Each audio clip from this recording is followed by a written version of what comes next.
오늘 라합을 오전에 했는데 그냥 끝나면 다음 시간에 또 얘기할 시간이 없어요. 다음 주에 뭐 나 또 할 수도 없는 얘기고. 우리 김준수 장로님 뭐 뮤지컬을 쓰라고 그러시던데 무슨 뜻이에요? 마이크 잡고 한번 얘기 좀 해보세요. 목사님이 그거를 하셔야 될 것 같지 않아? 이렇게. 오늘 보니까 목사님이 무슨 영화 감독을 하면 뭔가가 될 것 같아. 그리고 다른 사람들한테 시켜놓으니까 이게 안 돼. 그리고 목사님이 이거 잡아가지고. 이걸로 하시라고 말씀을. 조인석 사모님, 아까 얼핏 보니까 라합 가지고 하고 싶은 얘기들이 많으신 것 같더라고. 뭐 어쩌고 저쩌고 그러셔서 조금 더 얘기를 하고. 라합에 대해서 맨날다가 뭐 그 글씨는 다 봤죠. 그대로 그랬는데 오늘 목사님 말씀 그 재해석해 갖고 하시는 걸 보니까 우리 목사님이 감독을 하셔야 돼. 그거 뭐 누구한테 뭐 감독을 해라. 그 사람들은 거기 이르지를 못해. 머리가 안 돌아가서. 그러니까 목사가 안 두고 감독하라고요? 목사님 은퇴하시고 나서 감독을 하시는 게 어떨까? 아니 은퇴하시면은 감독하세요. 은퇴하시고. 아니 진짜. 목사님은 감리사도 못하셨는데 어떻게 감독을 합니까? 이제 내일이 다음이 은퇴니까 감독은 못하는 걸로 할게요. 아니 그러니까 우리는 그 보는 거하고 듣는 거하고가 너무 제한돼 있어. 아니요, 이렇게 생각을 안 해보셔서 그래요. 아니 가지고 마이크 가지고 얘기를 하죠. 얘기를 하시려면 최명희 권사님 뭐 하실 분 얘기하세요. 뭔 얘기를 하시려고 그러면. 아니 삼손이야말로 뮤지컬 아까 라합하고 삼손 꼭 하셔야 될 것 같아요. 김수수 장로님 짝. 그렇죠, 장로님. 이제 저기 음악 평생 하셨잖아요, 교회 음악이요. 근데 이 삼손도 그렇고 삼손은 정말 우리가 명예 회복을 시켜놔야 돼. 뭐 말년에 주색 잡기로 하다 그냥 망친 사람처럼 이렇게 만들어져 가지고서 그건 정말 우리가 명예 회복을 시켜줘야 되고요. 삼손이 엄청 억울해할 것 같아. 그 나온 영화들 봐봐요, 다 그렇게 그려져 있잖아요. 그리고 라합은 아예 감춰져 있다고. 라합이 그렇게 놀라운 평가를 받고 있다라고 하는 거에 대해서 그냥 뭐 그저 정탐꾼 숨겨뒀던 사람, 그렇게 자기 민족 배반한 사람처럼 자기 민족 배반한 사람처럼 이렇게 느껴질 수 있는. 그러니까 라합도 사실 우리가 명예회복을 좀 시켜줘야 되고, 겨우 성경 수준이 민족 배반한 사람, 민족 배반자를 무슨 평가해주는 그런 책은 아니잖아요. 그런 구절들, 문자를 우리가 좀 잘 해독을 해가지고 잘 해독을 해가지고서 우리가 라합도 자기 민족을 배신한 어떤 배신자처럼 이렇게 매국노처럼 보이지 않게 이렇게 해줘야 될 것 같고, 성경이 얘기하는 게 얼마나 놀라운 것들을 얘기를 하고 있는지를 좀 잘 드러내셔야 돼요. 장로님께서 그걸 좀 어떻게 한번 해봐요. 뮤지컬 그러면 그냥 음악에 관련된 하는 장르이기 때문에 그렇게 말씀들 하시는데, 사실은 음악은 그냥 음악만 할 뿐이지 실제적인 그 내용적인 것은요, 말 그대로 문학적인 어떤 그런 그 대본 같은 게 있어야 돼요.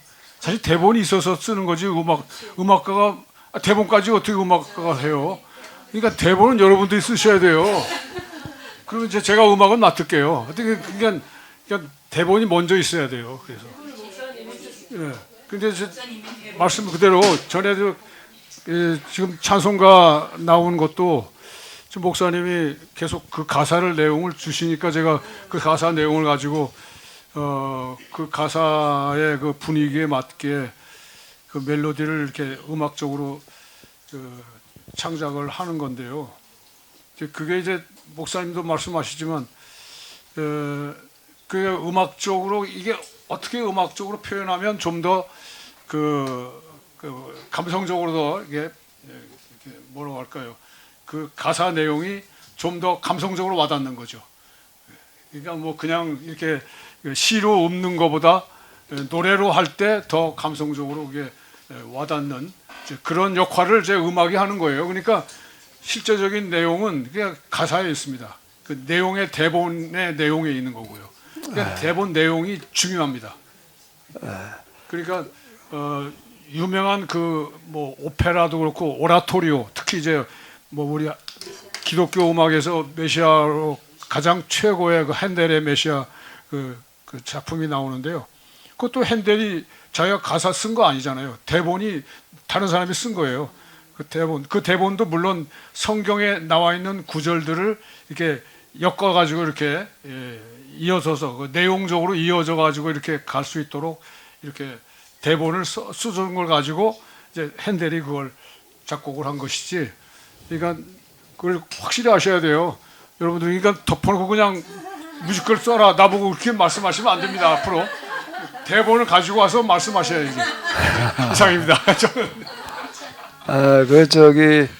그 영화 가운데 뭐 영웅인가 안중근 영화 그거를 보니까는 그건 뮤지컬 영화더라고요. 근데 말로만 그냥 뭐 그러고 넘어가는 게 아니라 그걸 나중에 뭐 노래로다가 이렇게 끌고 나가니까 훨씬 더 호소력이 있더라고요. 근데 우리가 사실 성경을 가지고 만들어낼 수 있는 그 뮤지컬이 성경 전설된 뮤지컬로 꾸며도 될 만큼 많은 거예요. 앞으로 우리 한류 시대가 되려면은 한류를 마무리 지으려면은 지금 뭐 이제 그 노래 뭐 이제 그 가수들 나가서 이제 케이팝 가수들이 팝은 파퓰러송이에요. 문자 그대로 파퓰러송인데 그거보다 예술적으로 끌어올리려면은 이거 케이팝을 예술로 끌어올리려면은 온 세계인이 공감하고 열광하게 하는 거는 성경으로 끌고 가야 될 것 같아요. 성경의 내용을 이게 창조 이야기도 이걸 이렇게 끌고 나가게 되면은요 이제 바벨론 그 창조 신화와 빗대 가지고서 이렇게 끌고 나가게 되면은 이 기가 막힌 그런 역할을 할 수가 있는 거예요. 성경 전체를 뭐 이렇게 지금처럼 이렇게 해서 이제 강해식으로 다 이렇게 할 수도 있겠지만은 뮤지컬로 끌고 나가는 그런 거를 좀 해봐야 되지 않을까. 나보고 또 그거까지 하라고? 아니 하라고가 아니라 능력이 있어서 그냥 그거를 할 수 있으면 되는데 눈이 있어, 귀가 있어, 깜깜하니까. 들여다만 보지 마시고 내다 보시면 돼요. 목사님 오늘 믿음에 대해서 라헬의 믿음이 지혜와 용기라고 하셨잖아요. 지혜와 용기고 또 내다보는 그런 해안 판단력 그렇게 말씀하셨는데 그것도 물론 맞지만은 그 마음에는 자기 민족에 대한 그 불쌍히 여기는 마음, 긍휼히 여기는 마음 그게 그게 바탕이 되지 않았을까? 그거는 기본이겠죠, 그렇죠? 예. 저는 근데 이제 저번에 여기 예배 끝난 후에 박정아 전도사님하고 뭐 얘기하다가 녹두꽃 얘기를 하셔가지고 녹두꽃이 뭐야 그랬더니 뭐 드라마 뭐 옛날에 했던 거래요. 근데 그거 보고 막 너무 가슴이 아프고 그래서 이제 정말 많이 울었다 그 얘기를 하셔갖고 저도 그래? 그럼 한번 보자 싶어갖고 이제 그걸 넷플릭스에서 시청을 했는데 정말 너무너무 가슴 아프고 정말 감동스럽고 우리 민족이 이렇게 사람답게 살기 위해서 이렇게 많은 무고한 사람들이 정말 죽어갔구나. 예, 역사 속에 피 맺힌 한이 이런 거구나 하고 다시 깨닫게 되고 감명을 받았거든요. 근데 오늘 이제 라헬하고 저는 거기에 녹두꽃에 나오는 어떤 여자하고가 이제 오버랩이 되는 게 라헬하고 라합으로 들으셨죠? 근데 거기 녹두꽃에 보면은 거상이 있어요. 전라도 거상의 딸인 송자인이라고 하는 그 이제 여자가 나오는데 그 여자가 돈을 벌기 위해서 일본에게 쌀을 다 모아가지고 보내고 하는 그런 일을 했어요. 했는데 나중에는 일본이 우리 궁궐을 침범해서 고종을 이렇게 협박하고 그러는 그 상황을 눈으로 지켜보고 일본군의 포가 성문을 부수고 그러는 걸 자기 눈으로 다 목격을 한 다음에 정말 이제 완전히 변해가지고 민족을 살리는 그 일에 뛰어들게 되는데, 근데 겉으로는 이제 일본의 앞잡이가 되어가지고 모든 전라도 또는 팔도에 있는 쌀을 군량미로, 일본의 군량미로 보내는 그 일을 겉으로는 하지만 속으로는 이제 일본의 그 기밀도 알아가지고 중전에게 고하기도 하고, 또 나중에는 그 쌀을 동학 전봉준에게 전달하려고 하다가 발각돼서 뭐 안 되고 그러는 드라마예요. 근데 그거 하면서 라합하고 송자인하고가 이제 이렇게 겹쳐지더라고요. 그래서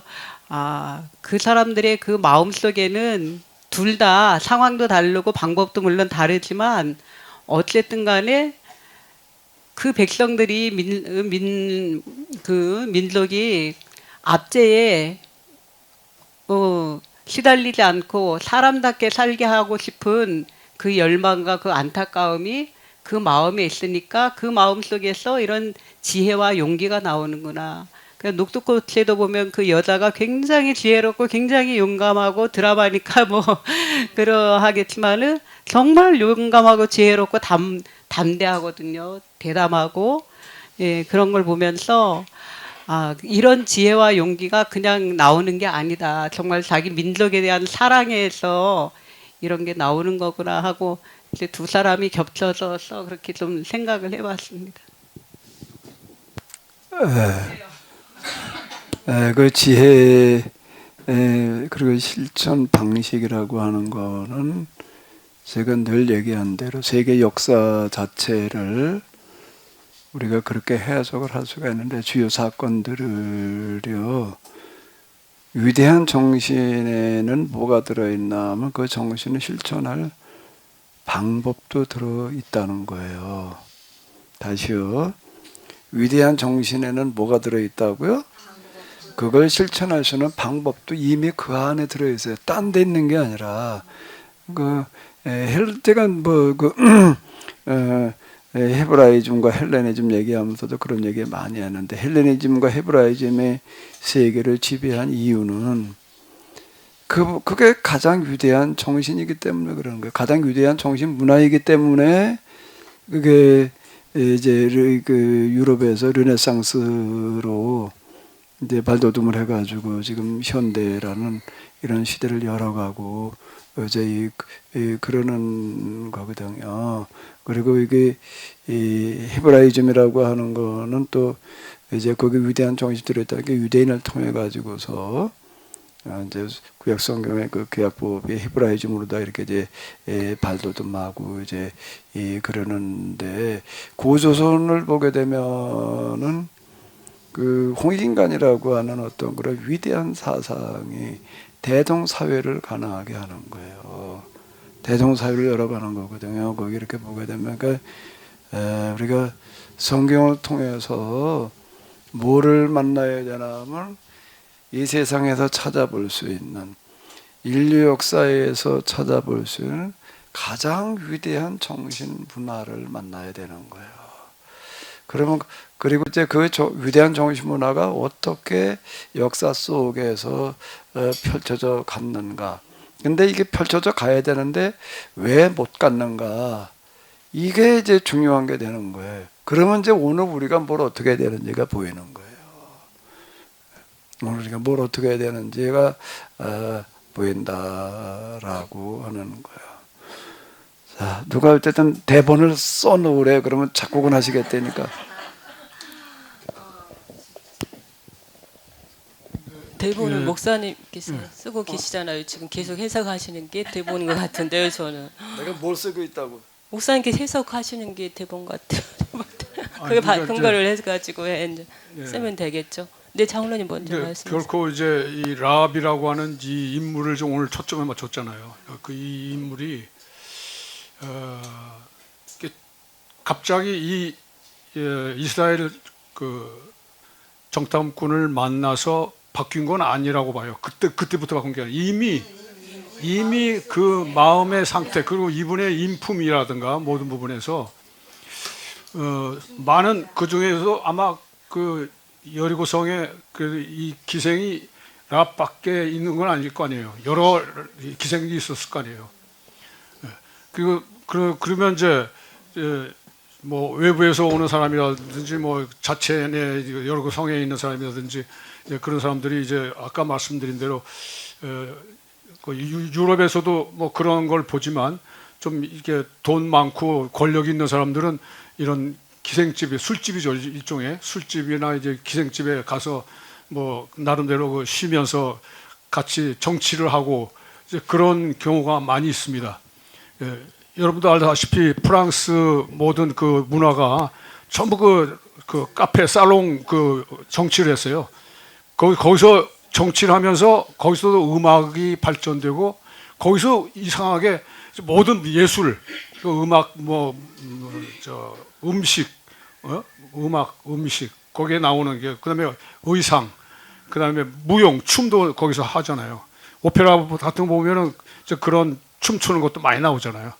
춤추는 거 무희들, 그러니까 모든 종합 예술들이 그런 사롱 안에서 펼쳐져 갑니다. 그러니까 그 중세 그 귀족 중심의 문화죠. 어떻게 보면 귀족 중심으로 이렇게 왜냐하면 돈 많은 사람들이 그런 데 가지 이 서민들은 어림도 없어요. 그러니까 귀족 중심으로 가지만 이제 나중에 이게 이제 혁명이 일어나면서 이제 점차 서민 쪽으로 이제 그 음악들이 대중 쪽으로 이제 흘러가는 이제 문화도 마찬가지, 전체적인 문화가 마찬가지고. 이제 그러니까 그래서 이제 그런 걸 짐작해 볼 때 이 기생 라합이라고 하는 이분은 그 여리고성에서 이름 있는 기생이었다. 그리고 적어도 이제 수많은 이제 거기에 그 여리고성의 그 뭐 귀족이라고 하면 좀 이상하지만 하여튼 권력을 가진 이런 사람들이 많이 그 왔었다고 하는 걸 이제 우리가 아까 목사님도 말씀하셨지만 이제 있었다고 하는 게 분명히 우리가 짐작할 수가 있는 거고, 그다음에 여러 그 기생들 중에는 그래도 이 라합이라는 사람이 인성적으로 또 모든 부분에서 이제 이러한 그 성향이 있었다는 거죠. 좀 뭔가 이제 그 참 자비로운 그런 특히 긍휼히 여기는 마음, 기본적으로 불쌍히 여기는 마음. 그러니까 그 태생이 뭐 어떤 태생인지는 몰라도 물론 기생이라고 하면 가장 밑바닥으로 볼 수 있잖아요. 그렇지만 어쨌든 어렵고 가장 밑바닥에 있는 사람들을 긍휼히 여기고 불쌍히 여기는 그런 마음이 기본적으로 있는데 그 정도 가지고는 아니고 더 이름이 날 정도로. 그래서 아마 이스라엘 쪽에서도 미리 이제 정보를 탐색할 때 그런 정보를 입수하지 않았을까. 라합이라는 그 기생이 있는데 그 중에 그 라합이라는 사람이 가장 인품도 좋고 뭔가 사람들을 이렇게 다 끌어모으고 가장 그 유명한 좋은 여자다. 뭐 좋은 기생이지만 참 아까운 그런 여자다는 그런 소문이 나지 않았을까. 그러니까 이제 이 여호수아가 두 사람의 정탐꾼을 보낼 때 그 아마 이 여자를 한번 찾아가 봐라 이렇게 해서 하지 않았을까. 그런 예측도 할 수가 있지 않을까요? 아니 그러니까 좀 더 이제 이건 확대된 해석이지만 미리 여호수아가 덮어놓고 그냥 이렇게 보낼 때 아무나 보낸 거 아닐 거 아니에요. 뭔가 뭐 정보가 있어서 가지 않았을까 미리 알고. 이제 그런 것 예상해 보면 그런 좋은 일들을 했다는 그 소문들이 널리 그러니까 다른 쪽의 정보도 알았다면 그러면 다른 쪽의 정보를 어떻게 알았어요? 이스라엘의 그 정보를 어떻게 알았을까요?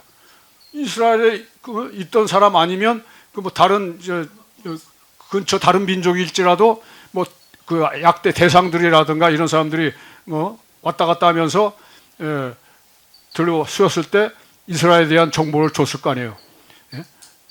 그렇듯이 그런 식으로 정보를 수합하면서 했듯이 마찬가지로 이 사람이 또 그 정보를 듣고 또 이스라엘 쪽으로 가서 또 정보를 흘릴 수 있는 거거든요. 그 대상들이 있었을 거 아니에요.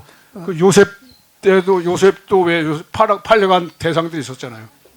그 대상들이 그 정보를 이렇게 전달해주고 소개해주고 또 이렇게 전해주고 그 대상을 통해서 아마 이 라합의 이 정체를 이렇게 이스라엘이 미리 알려줬지 않았을까. 분명할 것 같아요. 장로님 보니까 공만 붙일 게 아니라요 대본을 쓰셔야 되겠어요. 뭐 대상까지 나오고 뭐 얘기하시는 걸 보니까 대상들 아니면 이게 전혀 이게 설명이 안 돼요. 자 그리고 또 하나요. 지금 장로님 말씀하신 라합이라는 여자가 이렇게 좀 어쨌든 인성이 좀 가난하고 뭐 긍휼히 여기는 마음이 있었다. 그 근거를 어디서 찾아볼 수가 있죠?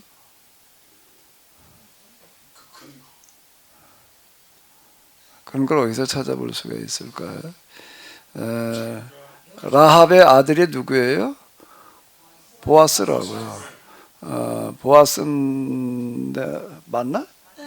맞죠. 이 룻기를 보게 되면은 이 보아스라는 사람의 룻에게 하는 그런 이야기가 있어. 이 성경이라는 얘기가 이게 참 문학적인 어떤 그런 부분에서도 재밌는데요. 룻이 보아스에게 뭐라 그러나 나는 당신의 여종이오니 당신의 옷자락을 펴 당신의 여종을 덮으소서. 이게 무슨 얘기예요? 성원이 남자가 자는다고 들어가서 누워가지고서는 놀라니까 그렇게 얘기를 하는 아주 기막힌 표현을 쓰고 있어요. 당신의 옷자락을 펴 당신의 여정을 덮으소서. 이런 식으로 얘기를 하는데 글쎄 이제 그렇게도 하지만은 어쨌든 간에 표현을 그렇게 표현을 할 수 있다는 게 나를 뭐 어떻게 달라 이 얘기만이 아니라고요. 내가 나를 또 당신의 여자로 받아들여 달라 이 얘기도 거기 포함되는 얘기거든요. 잠자는데 침실에 들어가 가지고서 당신의 옷자락을 펴서 이제 이렇게 얘기를 하는데, 근데 이제 얘는 당신이 기업을 물을 자가 되민이다. 이 기업 물을 자라고 하는 거는 뭔가라고 하게 되면은 자기 일가 친척들 가운데에서 이제 살다 어려워진 사람들이 있어요. 어려워져 가지고서 재산을 다 날리고 빈털터리가 돼가지고 또 자식이 없이 된 사람들이 이제 있을 수 있는 거예요. 그 기업을 물은다라고 하는 거는 무슨 얘기가 되는가 하게 되면 내가 그 죽은 남자를 대신해서 그 여자를 취해다가 자식을 낳게 해준다. 그냥 여자네 데려다 산다는 얘기가 아니라 대가 끊긴 집에 대를 이어준다는 이야기가 더불어 가지고 대를 이어준다는 얘기, 기업을 물은다는 얘기는 무슨 얘기가 되는 거죠? 기업. 나의 영원하신 기업, 뭐 이제 그 기업이라는 게 뭘 말하는 거예요? 그 재산을 다 날아간 재산을 다시 찾아준다는 얘기가 되는 거예요. 이게요. 이건 경제적인 문제예요. 그 부동산 요즘으로 얘기를 하면 집이나 땅을 이제 어떻게 다 날린 거를 내가 대신 그걸 내 돈 들여가지고 찾아주는 거를 말하는 거야. 그 자식도 낳아줘야 되는 거고, 낳게 해줘야 되는 거고, 그렇게 그 여자를 통해서 낳은 자식은 내 자식이 아니에요. 내 자식으로, 물론 내 자식이지, 내 자식이긴 하지만은 이건 내 호적에 올라가는 게 아니에요. 남의 호적으로 올라가게 해주는 거고, 그것으로 끝나는 게 아니에요. 그거로 끝나는 게 아니라 뭐라 하는 거라고요? 그 재산이라고 하는 건 땅을 말하는 거야. 땅을 다시 내가 찾아주는 건 뭐 잃어버려도 찾아주나? 뭐 그걸 어디는지 몰라가지고 가도 찾아준다는 얘기가 아니라 다 날리가 큰 돈 들여가지고 사줘야 되는 거예요. 이걸 얘기를 하는 거라고요. 근데 보아스가 이 이야기를 듣고 기꺼이 그렇게 하려고 마음을 먹어요. 왜 그럴까? 내 딸아, 뭐 얘기해봐요.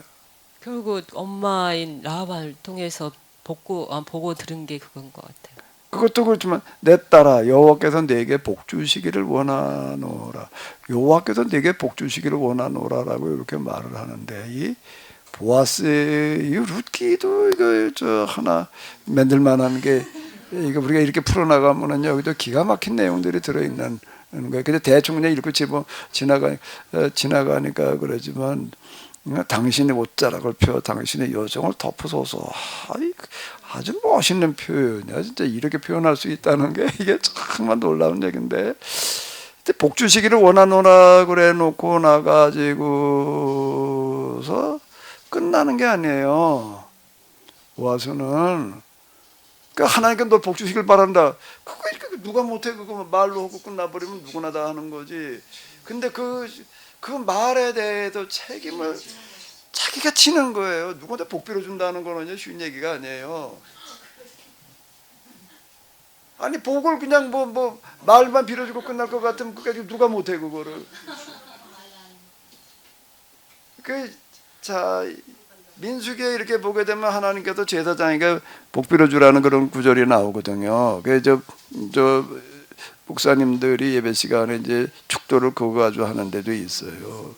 근데 그냥 뭐 제사장에게는 축복권이 있다. 축복권은 축복 책임이야. 축복받게 할 책임이 있다는 얘기가 되는 거예요. 근데 보아스의 얘기를 가지고 우리가 한번 잘 들어가 봐요. 여호와께서 내게 복 주시기를 원하노라. 내가 가난하고 무하고 젊은 자를 따르지 않냐고 내가 베푼 인애가 전부 다 나중에 또다 젊은 여자가 그냥 자기 젊은 짝 찾아다 가지 않고 시어머니를 모시겠다고.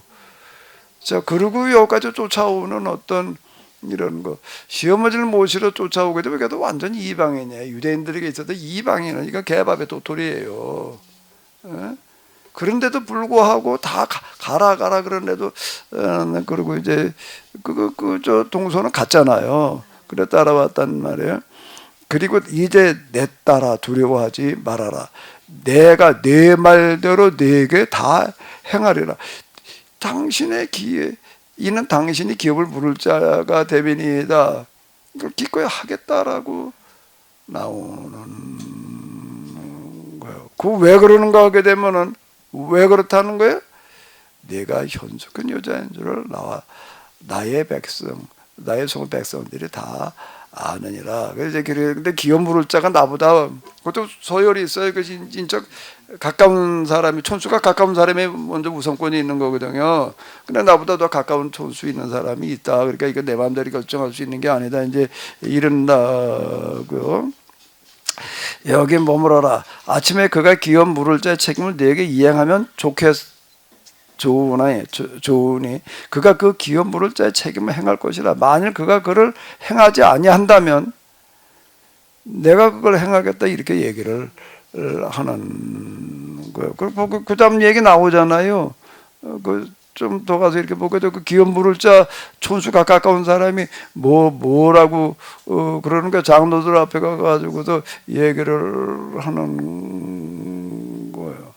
여기 뭐하고 이렇게 얘기를 해. 보아스가 뭐라고 그러냐면 네가 나오미의 손에서 그 밭을 사는 날에 곧 죽은 자의 아내 모압 여인 루렛에게서 사서 그 죽은 자의 기업을 그의 이름으로 세워야 할지니라 이렇게 얘기를 하는 거예요.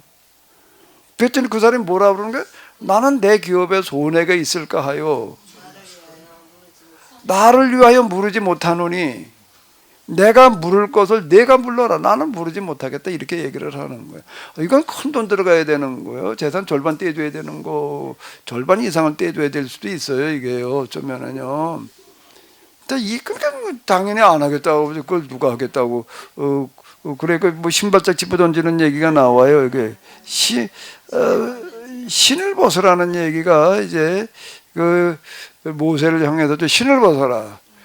또 뭐 이제 뭐 신 벗는 얘기가 나오는 게 이제 여기 서약하고 뭐하지 이렇게 했다고 이 사람들이요. 신발 벗는다는 어떤 이제 그런 얘기가 그래가지고 증거를 이제 삼아놓는 어떤 그런 증거물이 이제 신발 벗는 어떤 그런 이야기가 이렇게 됐는데, 그 여기 마지막 좀 뭐라고 나오는가라고 하게 되면 또 이러고 나와. 그러면 뭐라고요? 베레스의 계보는 이러하니라. 베레스는 헤스론을 낳고 헤스론은 람을 낳고 람은 아비나답을 낳고 아비나답은 나손을 낳고 나손은 살몬을 낳고 요거 이 괴의 족보로 다 끝나는 이야기가 이스라엘 사람들한테는 이게 다 알려진 얘기야. 이 라합이라고 하는 여자가 이렇게 정말 복받은 여자다. 이제 이런 얘기로다가 요게 지금 이제 이렇게 이어지고 있는 거죠. 근데 자, 이제 보아스가 이렇게 행하는 걸 이렇게 보게 되면은 그게 누구의 영향이라는 거예요? 라합의 영향. 그 라합이라는 여인이 어떤 여인이었는지를 이제 이렇게 엿볼 수 있는 거죠. 우리가 엿보는 거죠. 엿볼 수 있다. 우리가 이런 식으로다가 끌고 나가면은 되지 않을까. 보아스가 그렇게 행동하는 것도 결코 우연이 아니다. 아마 틀림없이 보아스의 마음속에 선뜻 이렇게 나서는 거는 왜 그랬을까? 왜 그랬을까? 엄마 생각하고 그랬을 것 같아. 엄마가 그랬으니까. 엄마나 루시나 지금 비슷한 거예요. 자기 엄마 생각하고 그랬을 것 같아. 이거는.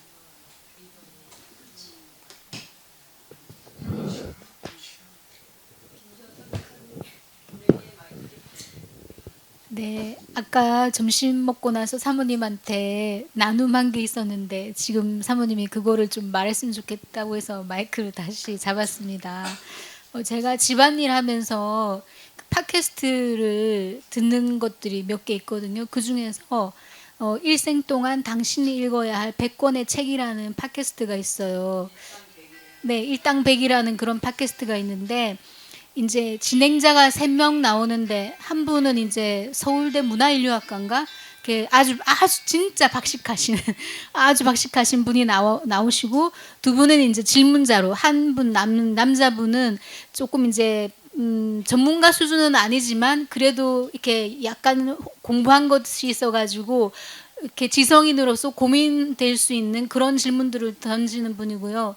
또 한 명은 완전히 문외한 입장에서 이제 하나하나씩 알아는 사람 입장으로 질문을 던지는 여성분, 이렇게 해서 세 분이 나와서 그런 책에 대해서 이제 뭐 질문도 던지고 토론도 하고 해설도 해주고 그러는 프로그램인데, 작년 말에 한 해를 마무리하는 시점에서 이것을 한번 같이 생각해 봤으면 좋겠다라고 하면서 그 잊혀진 질문, 백만장자의 마지막 질문, 이렇게 해서 그걸 해서 하셨는데, 그게 이병철 씨가 이제 병을 앓게 되시면서 마지막으로 던진 질문들 있잖아요.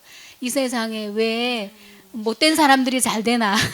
그리고 교회는 뭐 하는 곳인가? 뭐 이런 여러 가지 질문들을 하셨는데, 그거를 이제 질문 서신을 보내고 나서 얼마 되지 않아서 돌아가셔가지고 이제 그 완전히 묻혀 있었대요. 그 편지가 묻혀 있었는데 한 20년 지나고 난 시점에 그래도 우리가 이거를 좀 답을 해야 되지 않는가라고 그 가톨릭 내에서 회의를 하셔가지고 이제 그 신부님들 중에 우리 목사님처럼 정말 고생 많이 하신 분이 계시는데, 당신이 고생 많이 해본 사람이니까 질문에 답을 좀 할 수 있지 않겠느냐 해서 그분 보고 쓰라고 했다고 하더라고요. 그래서 그분이 쓰신 책도 있고 또 세월이 지나고 나서 또 다른 분도 이제 그거에 대한 답을 쓰시고 그래가지고 책이 한 2권인가 이제 정도 있는데, 저는 이제 그거를 쭉 들으면서 우리가 여태까지 들어왔던 그런 구속사적인 입장에서 한 그런 이제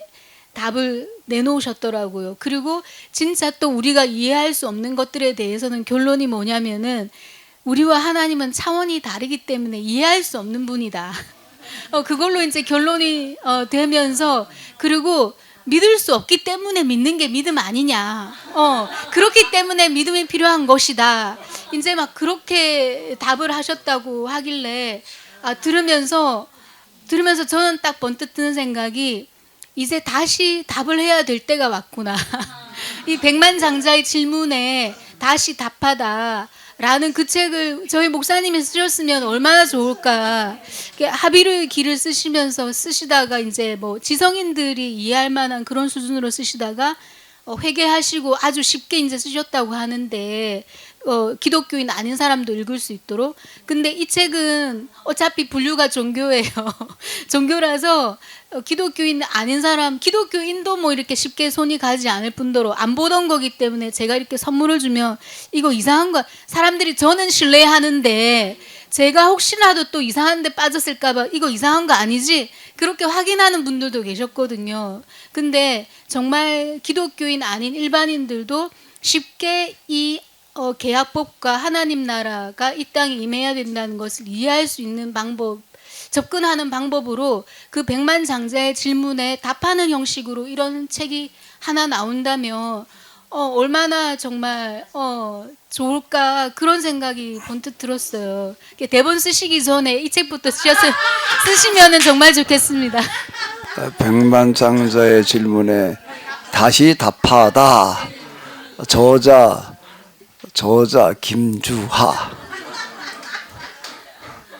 가만히 보니까 김주하 선교사님이 답을 잘 할 수 있을 것 같으네. 네, 목사님. 근데 지금 김주하 선교사님 말씀하시는 거 들어보면서 지금 목사님이 정확하게 지금 말씀하시는데요. 김주하 선교사님이 그런 걸 처음 알았을 때 답이 있었을 거예요. 아마 그 나름대로 답이 있어요. 뿐만 아니에요. 저도 딱 들으면서 나도 답할 수 있겠구나. 왜냐하면 지금 우리 목사님 이 계약 그 신학을 우리가 새롭게 배웠을 때 제가 만난 모든 책들도 다시 써야겠는데, 이런 게 한두 가지가 아니에요.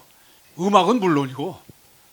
그러니까 지금 김자성 선생님이나 저는 마찬가지예요. 같은 맥락으로 어떤 기독교 관한 책을 봐도 이거 다시 써야겠는데, 그런 게 많아요. 한두 가지가 아니야. 왜? 근본적으로 이게 해석하는 관점이 다르기 때문에 그렇잖아요. 구속사 관점을 한 거 다 분석행유 시켜야 돼요. 이거 이렇게 말하면 이게 너무 심한 말입니까? 솔직히 그때 저는 분석행유란 말이, 그때 목사님이 지금 말씀하신 우리가 그 해변에서 거기 떨어졌을 때 그때 이미 시작해야 됐다. 시작된 말씀이에요. 지금 구속사의 관점으로 쓴 책들 다 분석행위 시켜야 돼요. 왜냐하면 근본적으로 관점이 틀렸기 때문에 그거 보면, 그래서 그 결과가 어땠어요? 지금 기독교가 지금 좀 나락으로 떨어졌지 않습니까? 결과가. 그러니까 그 책들은 이미 효력이 상실됐고 그 책은 더 이상 이제 읽혀지면 안 돼요. 그런 의미에서 지금 분석형이라는 말이 나왔지만 이 기독교의 근간이 이미 잘못됐기 때문에, 근간이라는 말씀을 지난번에 또 말씀하셔서 제가, 그럼 근간이라는 게 뭐예요? 뿌리인데 뿌리가 이미 썩었어요. 그럼 열매가 어떻게 되겠어요? 안 나와요. 예? 제가 고추 심었을 때 뿌리가 썩는 그런 일이 생겼어요. 어느 날 고추가 그냥 한 50개가 이상 열렸어요. 기가 막히게 좋아가지고 있는데 어느 날 비가 왔어. 비가 와가지고 그래서 그 다음날 아침 보니까 20-30개가 팍 떨어져 있는 거야. 이거 어떻게 생각했을까 제가. 이게 뿌리가 썩었구나. 뿌리가 썩으면요 열매가 다 그냥 떨어져 버려. 그냥 다 썩어버려. 뿌리가 썩었다. 어떻게 해야 됩니까? 기독교에 지금 뿌리가 썩었어요. 지금 형제이 우리 구속사. 그럼 어떻게 해야 돼요 이거? 판을 바꿔야 돼요. 판을. 말 그대로 분갈이 하든지, 분갈이 같은 건 좀 할 수 있어요. 이게 뽑아가지고 이제 뿌리를 이제 썩은 뿌리에다 잘라내고 좀 쓸만한 거 좀 남겨놓고 다시 분갈이는 할 수 있는데, 그 분갈이 자체가 하나의 판을 바꾸는 거죠. 어떻게 보면 판을 바꿔야 돼요. 이거 큰일 났어요. 근데 이게 이 판을 바꿔야 되는 그 일을 참 우리 교회가 이거 하기에는 너무 참 벅찬 일이 아닌가. 나 참 이런 안타까운 마음을 어떻게 해야 될까? 교회가 하기에는 벅찬 일이다라고 생각할 게 아니라 우리가 해야 될 영광스러운 일이다. 나에게 주어진 영광스러운 일이다. 이렇게 바꿔서 생각하면 될 것 같아요. 이거 우리가 하기에는 벅차다 이렇게만 생각하다 보면은 그런데 뭐 이제 생각하기 나름이거든요. 생각하기 나름인데 야 이걸 나한테 허락은 역사가 나에게 남겨준 역사적인 과제다. 이보다 더 큰 영광은 없다. 그러면 될 것 같아요. 사실 이게 쉽지 않은 일이기는 한데요. 그거는 뿌리도 되고 줄기도 되고 뿌리 근자 줄기 간자 이제 여기가 이해되는 건데 장로이 보니까 가락만 붙이실 수 있는 분이 아니야. 보니까 대본도 쓰셔야 되고서 그러니까 뭐 대상을 통해서 정보를 가지고 들어갔다고 얘기를 하시는 걸 보니까 이게 뮤지컬 많이 쓴다 그러면 그 대상이 나와야 되거든요. 왔다 갔다 하는 사람들이 있어요, 분명히 거기에. 그러니까 그 사람들은 여리고를 가기 전에 대상을 찾아가서 여리고를 다녀 대상부터 찾아가 만난 것 같으네 보니까. 대상을 등장시켜가지고 이제 뭐 이제 하는 그런. 나 이 사람들이 합에 대한 정보를 어떻게 알고 찾아갔을까 그랬더니 대상이 있구만. 저도 그게 궁금했었거든요. 그 질문을 하려고 적었었는데 장로님께서 그렇게 해석해 주시니까 그럴 수 있겠다는 생각이 들더라고요. 네. 그러니까 어떻게 정탐꾼이 그 라합을 이렇게 픽을 했을까? 저도 그게 궁금증이 설교 중에 들더라고요. 그래서 본문에 하늘이 그 뭐였죠? 아까 그 하늘에서도 뭐 땅에서도 네, 그거 예. 하나님은 하늘에서도 하나님이시고 땅에서도 하나님이시다. 뭐 네. 그 얘기? 예. 그게 뭐지? 여호수아 조금 전에 봤던 저기 히브리서 여호수아에 나온 예. 상천하지. 그래서 하나님이시다. 2장 몇 절이요? 예, 너의 하나님 여호와는 위로는 하늘에서도 아래는 땅에서도 하나님이시니라. 그게 그냥 너희 하나님은 정말 살아계신 하나님이다. 다른 신들은 아무리 기도하고 빌고 해도 응답이 없고, 그러니까 너희 하나님께서는 지금까지 이제 이스라엘이 애굽을 해방해서 출애굽해서 나오는 그 모든 과정의 이야기를 듣고 하나님은 살아계신 분이다. 그냥 그러한 원론적인 얘기인지 아니면 그 앞에서 나온 시온과 오객에 그 전멸시킨 그런 구체적인 전쟁 상황에서 어떻게 하나님께서 그들에게 일을 하셨는지, 어떤 방법으로 그 전쟁을 이기게 하셨는지, 그런 거를 이렇게 언급해 주는 게 아닌가. 그러니까 무슨 말이냐면, 위로는 하늘에서도, 그러니까 막 천둥 번개가 우르는 쾅쾅해서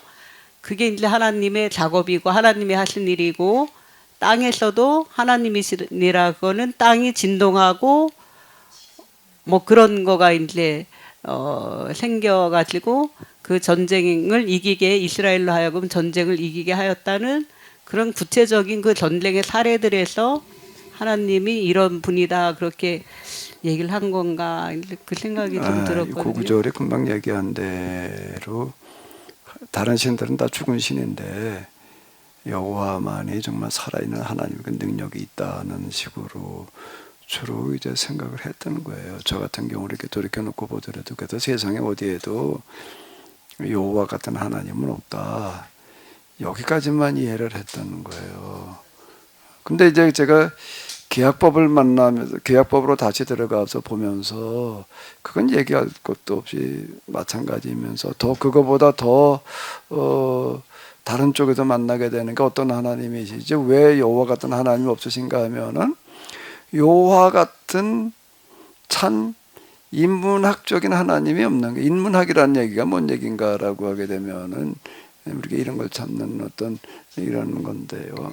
여호와 하나님처럼 정말 모든 사람들을 다 불쌍히 여기시고 그들이 똑바로 바른 삶을 살아가도록 특히 이제 이 하비루들 고아와 과관과 나그네를 불쌍히 여기시고 그들의 문제를 해결해 주려고 그러기를 원하시는 그런 하나님 그리고 그 여호와 하나님 믿는 사람들에게 그런 일을 하라고 하나님을 대신해서 그런 일을 하라고 얘기하시는 그런 하나님은 없다. 이렇게 해석을 해야지 이게 맞는 해석이 되는 게 그래 뒤가 연결이 되는 거예요. 뒤가 빠지고 나게 되면은요. 그래가지고 나도 전에 그렇게 이해를 했어요. 루시라는 나 또 루시라고 그러네. 아까 누가 뭐 라헬이라고 그러더니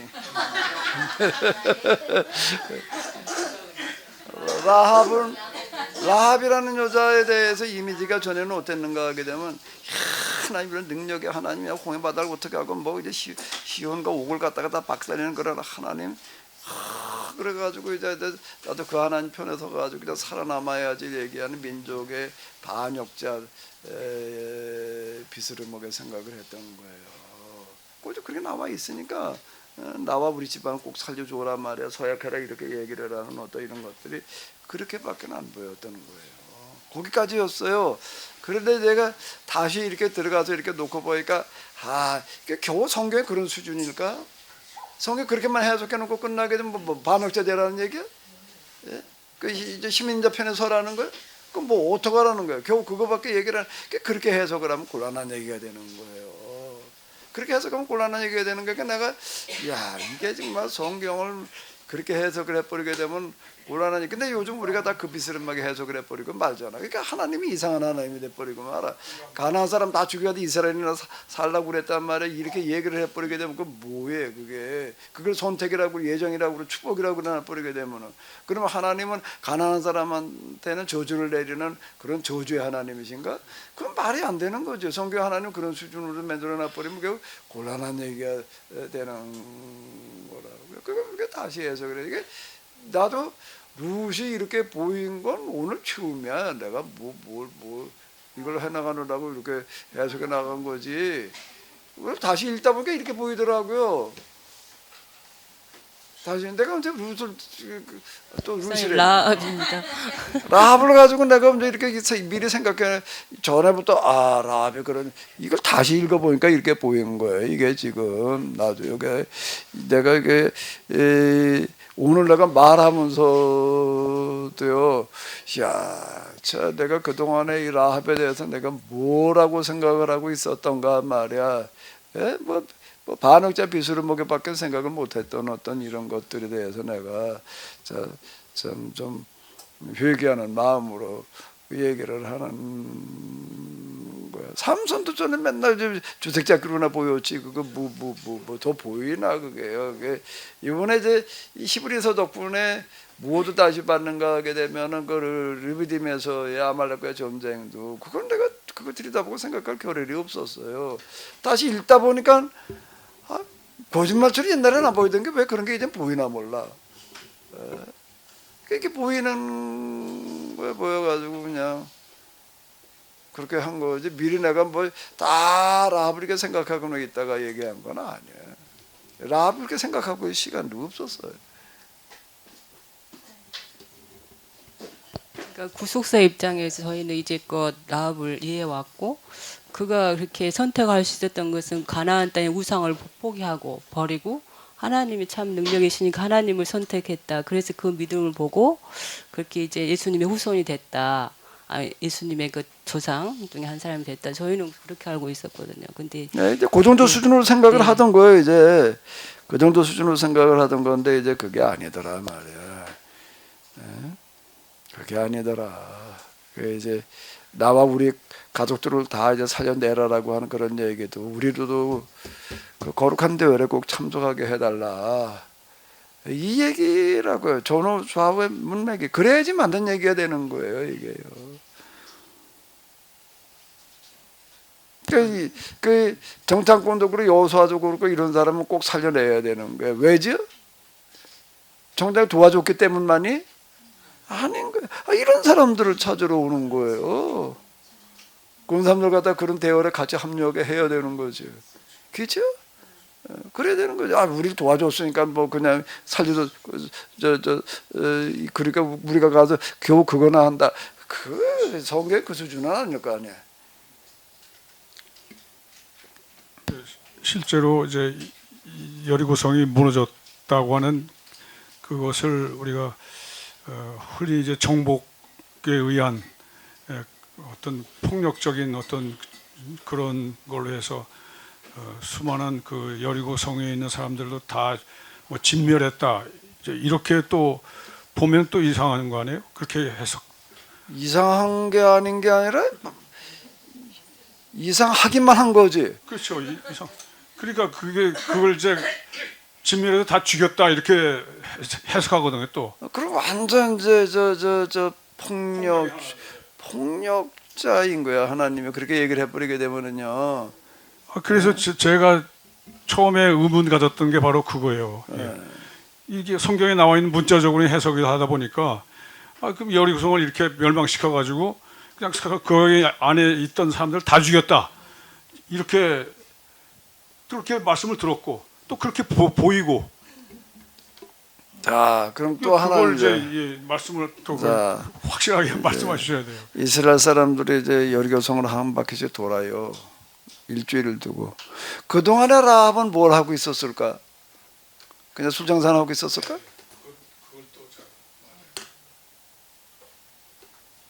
그 동안에 라합은 뭘 했을까? 주모? 그냥 주모였을까? 뭘 했을까?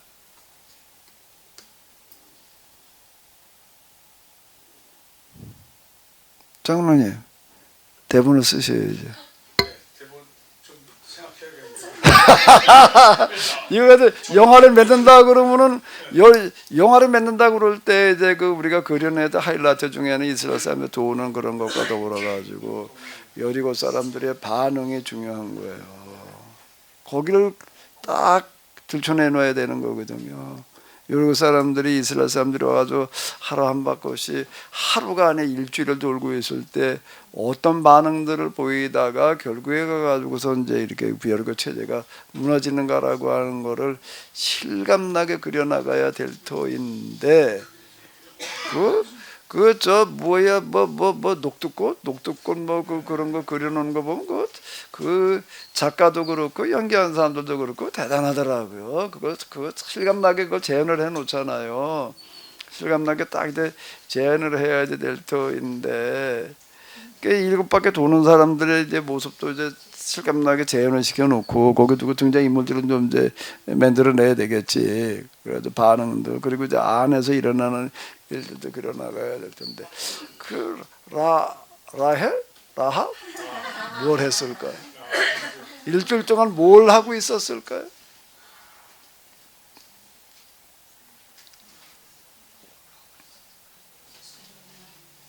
뭘 하고 있었을까? 그냥 뭐 앉아서 그냥 국밥이나 끓이고 있었을까? 뜻이 좀 같은 사람들을 좀 이렇게 다시 모으지 않았을까?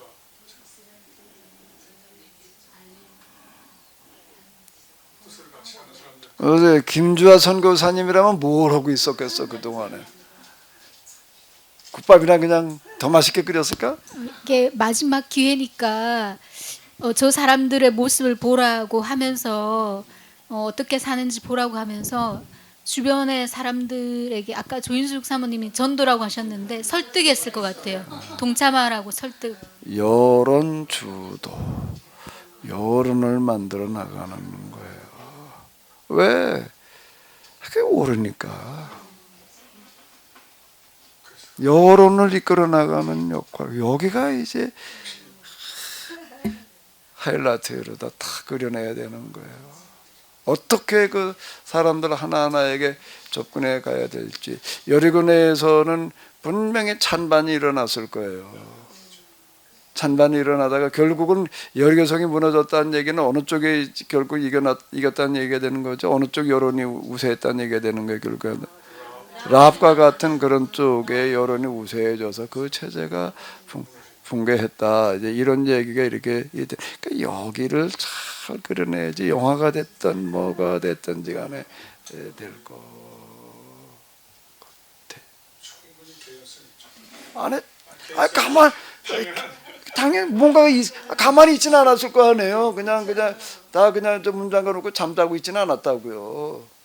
그 중요한 시간에 하루하루 그들이 큰 나팔 소리가 울려날 때 그들이 보이는 반응 뭐 기타 등등 그러 돌아가는 뒷모습을 바라다 보면서 석양과 더불어 가지고 이제 아침에는 떠오르는 태양과 더불어 가지고 와 또 가는 거는 또 이제 석양과 더불어 가지고 사라져가는 그들의 모습을 보면서 주막에 앉아가지고 열띤 갑론을박이 벌어지겠지. 불안에 떠는 사람도 있을 거 아니에요. 어쨌든 그런 소문을 듣고 막 그런 사람들은 불안과 공포 속에 있었을 거고, 그래서 어떻게 하면 좋을지 싸우자 뭐 이렇게 나가는 사람도 있을 거고, 이제 라합과 같은 사람은 야 우리 이건 아니다. 우리 괜히 개죽음하지 말고 우리 다 항복해야 된다. 이렇게 설득하는 사람도 있을 거고, 아마 그랬을 것 같아요. 그런 개연성이 충분히 있습니다.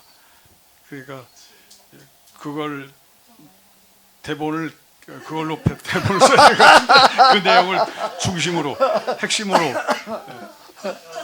쓰실 때는요, 목사님이랑 장로님이랑 김조하성 몇 분이 아주 완벽할 것 같아요. 최명호 사님이 계셔야 돼요. 이런 거 금방 잊어먹으니까. 자, 우리 3시부터는 우리 계약공동체 임원회의가 있어요. 임원회의가 여기서 있어가지고 이제 그만해야 될 것 같은데요. 뭐 라합에 대해서 하고 싶은 얘기 있으시죠? 카톡방에다 올려가지고 좀 얘기를 하셔도 교회 카톡방 이런 거 좀 올리셔도 괜찮아요. 올리셔서 우리가 진짜 오늘의 라합이 한번 돼봐야 되겠죠. 오늘의 라합이 다 되시기를 바랍니다. 우리 주기도문으로 마치도록 하겠습니다. 하늘에 계신 우리 아버지여, 이름이 거룩히 여김을 받으며 나라의 몹시며 뜻이 하늘에서 이룬 것 같이 땅에서도 이루어지이다. 오늘날 우리에게 일용할 양식을 주옵시고 우리가 우리에게 지은 자를 사하여 준 것 우리의 죄를 사하여 주옵시고 우리의 시험에 들게 하지 마옵시고 다만 악에서 구하옵소서. 대개 나라와 권세와 영광이 아버지께 영원히 있사옵나이다. 아멘.